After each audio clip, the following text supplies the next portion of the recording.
Officer Jake Maddox had spent the last 18 years serving his city with unwavering dedication.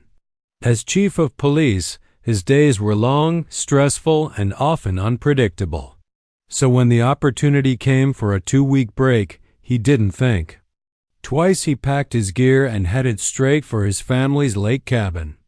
Nestled in a quiet, pine-lined community surrounded by water and trails, the cabin was his sanctuary.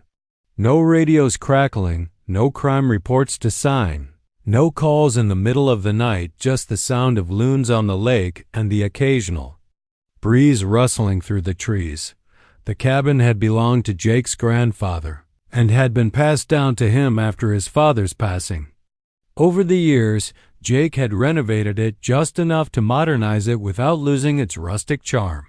It was tucked at the far end of a gated HOA community, Lakeside Pines, where most of the residents were retirees or seasonal visitors. The HOA, though often annoying, had been tolerable during his past visits. That is, until this summer. A new HOA president had taken over, Karen Miller. She had moved in just 6 months ago and, according to the gossip he'd heard from old-timers, had already made more rule changes than the last 3 presidents combined.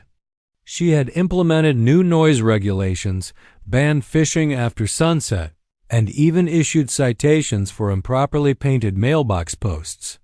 Jake hadn't met her personally, but her reputation had already soured his excitement slightly. Still, Jake was determined to enjoy his time off. He spent his first day cleaning up the porch, restocking the firewood, and setting his fishing rod near the dock. As evening fell, he settled onto a weathered Adirondack chair with a cold drink in hand and watched the sun dip below the horizon.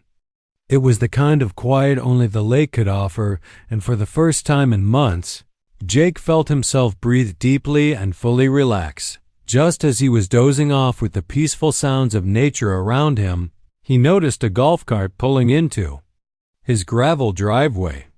A sharp woman with a clipboard stepped out, followed by a tall, cocky teenage boy wearing designer sunglasses. Jake sat up, not yet realizing that this simple visit would be the beginning of a storm that would test every ounce of his patience. Karen stepped out of the golf cart with the air of someone who believed the world revolved around her. She was dressed in a neatly pressed white blouse, pearl necklace, and carried a clipboard like it was a badge of power. Her son Bryce followed behind her with a smug grin, flipping his sunglasses onto his head as he looked around Jake's property. Like he already owned it. "You must be Mr. Maddox," Karen began, her tone sickly sweet but with a noticeable edge. "I'm Karen Miller, the new president of the HOA. I hope you're enjoying your stay." She didn't wait for Jake to answer before continuing. "This is my son, Bryce. He'll be turning 18 next weekend, and we're planning a little celebration." Jake stood up from his chair, already sensing where this conversation was going. "Nice to meet you." "Happy early birthday," he said with a polite nod toward Bryce. Karen smiled, but it didn't reach her eyes. "Thank you. Now, I'll get right to it. Your cabin has the best deck and lake view in the entire community. We thought it would be the perfect spot for Bryce's party. It's just one night, of course, and I'm sure the HOA would be happy to compensate you for the inconvenience." Jake blinked. "You want to use my cabin for a party?" Bryce stepped forward, his tone already entitled. "Yeah, it's gonna be epic DJ lights, some friends from college. We'll clean up, no big deal." Jake crossed his arms. "I'm here for some quiet, not a rave on my deck. I'm sorry, but that's not happening." Karen's pleasant mask slipped slightly. "Mr. Maddox, as HOA president, I have the authority to coordinate community use of properties when necessary. It's all in the bylaws. You wouldn't want to come off as unfriendly, would you? It's just one night." Jake raised an eyebrow. "Let me make myself clear. This is private property. I don't care what position you hold. You don't get to decide who uses it." "The answer is no," Bryce scoffed. Whatever, man. You're just some old guy with a badge. We'll find a way. Karen narrowed her eyes but forced a tight smile. Well, I hope you'll reconsider. As they turned and walked back to their cart, Jake watched them go with a sinking feeling. Something told him this wouldn't be the last time he'd see them. The next morning, Jake woke early and brewed a pot of coffee before grabbing his hiking boots. He planned to take a long walk through the nearby trails, clear his head, and shake off the odd encounter with Karen and Bryce. He double-checked the locks on the doors, something he always did out of habit, and then set off with his thermos and a small pack. After several hours of walking, Jake returned just past noon, sweaty and satisfied, expecting the same calm and quiet he'd left behind. But as he neared the edge of the clearing that led to his cabin, the bass of loud music thumped through the air like a warning. The sound was unmistakable, blaring party music, shouting, and laughter. His steps quickened.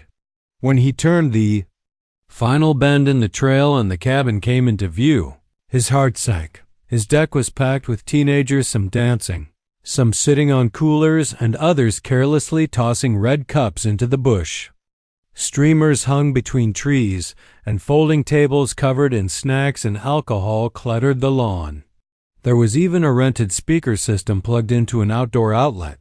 Someone had parked 2 cars on the grass, their tires sinking into the soft earth. Jake's jaw tightened. He stormed forward, scanning the crowd until he spotted Bryce holding a Bluetooth mic, rapping into it like he was headlining a concert. When Bryce saw Jake, his smug grin faltered for a moment, but he quickly recovered. Yo, Chief. Didn't think you'd be back so soon. Chill, it's just a party.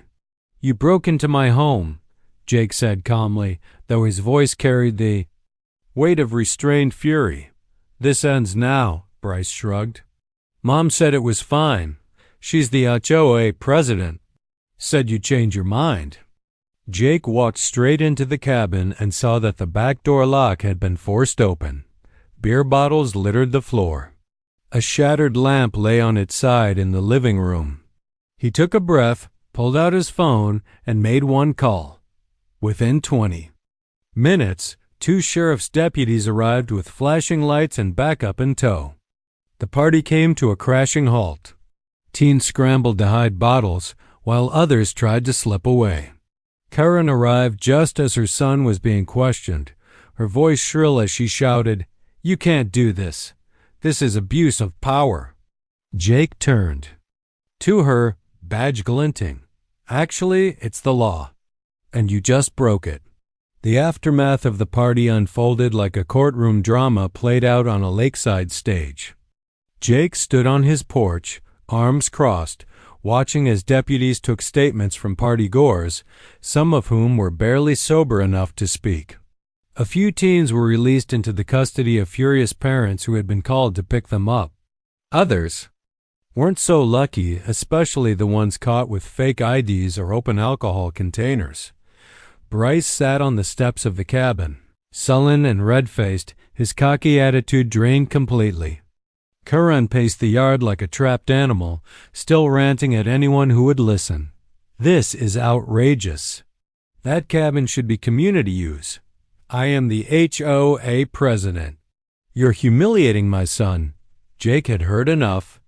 He turned to face her squarely. Karen, you and your son committed criminal trespass.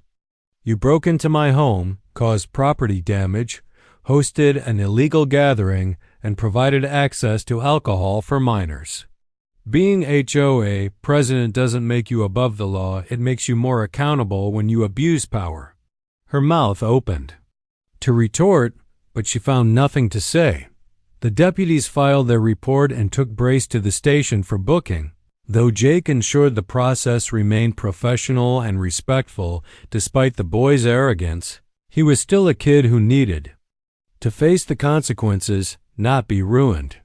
Karen tried to follow, yelling at the officers, until one gently warned her she could be cited for obstruction. Later that week, the Lakeside Pines HOA called an emergency meeting after several residents filed formal complaints about Karen's Abuse of authority. The turnout was higher than any previous meeting.